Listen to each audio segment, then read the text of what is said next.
Shalom, selamat malam Bapak Ibu Saudara-saudari yang dikasihi Tuhan. Renungan firman Tuhan Pendeta Dr. Erastus Sabdono bersama saya Seth Ferry. Malam hari ini berjudul Menghayati Kehadiran Allah. Kita harus bersedia benar-benar serius mencari Tuhan dan mengalami Tuhan. Tuhan harus menjadi segalanya dalam hidup ini.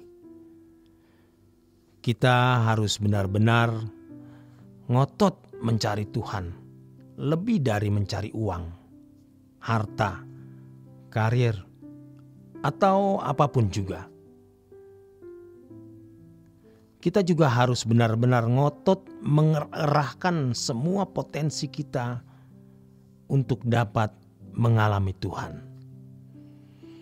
Kita tidak boleh merasa puas dengan keberadaan kita sebagai jemaat yang sudah rajin ke gereja, sebagai aktivis jemaat, sebagai pendeta, sebagai dosen sekolah teologi, sebagai ketua sinode, dan lain sebagainya.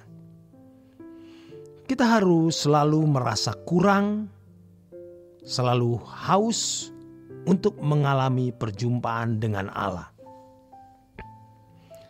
Dengan demikian, kita dapat menghayati kehadiran Allah. Orang yang menghayati kehadiran Allah dapat dilihat cirinya sebagai berikut. Yang pertama, orang yang menghayati kehadiran Allah tidak memiliki perasaan takut terhadap hari esok. Tidak takut terhadap masa depan, tidak takut terhadap kejadian-kejadian yang berlangsung di sekitarnya yang bisa mengancam hidupnya. Orang seperti ini tidak bisa hidup di dalam ketakutan, kecemasan, dan kekhawatiran. Selama seseorang tidak memberontak kepada Allah dan selalu hidup di dalam penurutan terhadap kehendak Allah, mestinya tidak ada yang ditakuti dalam hidup ini. Tidak ada yang membuat dirinya gentar. Orang yang gagal menghayati kehadiran Allah, ciri paling mudah terlihat adalah takut di tempat gelap karena yakin dan merasa ada setan. Orang seperti ini lebih percaya adanya setan daripada adanya Allah dan malaikat-malaikat kudus yang melindungi dan menjaganya. Ini sebenarnya orang yang gagal menghayati kehadiran Allah. Orang seperti ini juga memiliki perasaan takut mengenai hari esok. Kalau-kalau dapat atau akan terjadi sesuatu atas dirinya. Mestinya selama kita hidup tidak memberontak kepada Allah, selama kita hidup di dalam penurutan terhadap kehendak Allah, tidak ada yang membuat kita takut. Kemudian hal yang kedua, orang yang menghayati kehadiran Allah, hidupnya pasti bersih, tidak akan berani berbuat dosa. Karena tidak menghayati kehadiran Allah, maka tanpa sadar seseorang juga sering bersikap sembarangan, sehingga mudah berbuat sesuatu yang mendukakan hati Allah. Seperti pada waktu dalam percakapan, seseorang menjadi sombong, tidak tulus, dan senang membicarakan orang lain secara negatif. Karena gagal menghayati kehadiran Allah, maka sebagai akibatnya seseorang menjadi tidak takut akan Allah secara benar. Sebenarnya keadaan ini sangat membahayakan.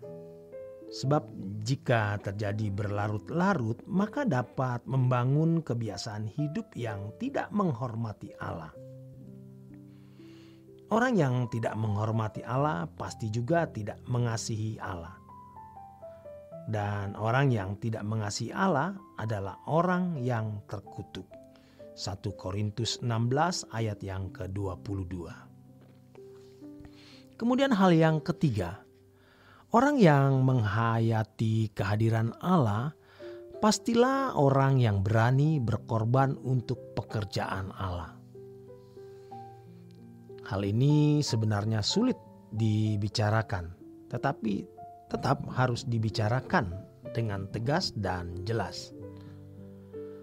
Sejatinya kalau kita diperkenan berkorban untuk pekerjaan Bapa sebagai pelayanan bagi Bapa, itu adalah sebuah kehormatan.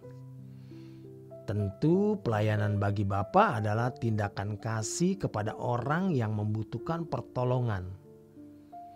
Kalau kita bisa berbuat sesuatu untuk sesama, dapat diperhitungkan sebagai tindakan yang kita lakukan untuk Tuhan sendiri. Bukankah ini sebuah kebahagiaan dan kehormatan yang tiada tara? Maka kita berbuat sesuatu untuk orang yang kita tahu itu kita lakukan untuk Tuhan. Air mata kita berlinang, kita terharu, kita diperkenan berbuat sesuatu yang mulia sebagai persembahan bagi Allah yang Maha Mulia. Yang keempat, orang yang menghayati kehadiran Allah pasti merindukan saat-saat jam doa. Sebenarnya kalau orang tidak ingin berdoa dan tidak merindukan jam doa, berarti gagal menghayati kehadiran Allah. Sikap hati tidak suka berdoa hendaknya tidak dipandang sebagai hal yang kecil atau sepele. Sebab kalau seseorang tidak merindukan jam doa, berarti tidak merindukan Allah sendiri. Orang-orang seperti ini biasanya tidak hidup dalam keadaan bersih di hadapan Allah, atau masih memiliki ikatan dalam percintaan dunia. Tidak mungkin orang-orang seperti ini merindukan Tuhan. Orang-orang yang tidak merindukan Tuhan pasti tidak akan dapat menghayati bahwa dunia bukan rumahnya. Ini adalah orang-orang yang tidak merindukan kerajaan surga yang akan dinyatakan secara fisik suatu hari nanti. Kalau keadaan berlangsung berlarut-larut, maka Tuhan pun juga tidak memperkenankan dia masuk ke dalam kerajaannya. Ketika seseorang gagal menghayati kehadiran Allah, maka ia pasti tidak ingin bertemu dengan Tuhan Yesus. Akhirnya orang-orang seperti ini akan terbuang ke dalam api kekal. Orang seperti ini tidak layak menjadi anggota keluarga kerajaan Allah. Tidak mungkin orang-orang yang tidak merindukan Tuhan dan tidak merindukan kerajaan Allah diperkenankan masuk ke dalam kerajaan Allah. Orang-orang seperti ini biasanya lebih menghargai keindahan dunia daripada keindahan kerajaan surga. Mereka tidak pernah mendahulukan kerajaan Allah. Karena bagi mereka kerajaan Allah bukan sesuatu yang menarik. Kiranya kita dijauhkan dari sikap seperti ini. Demikian kebenaran firman Tuhan malam hari ini. Selamat malam, selamat berjuang, selamat beristirahat. Tuhan memberkati.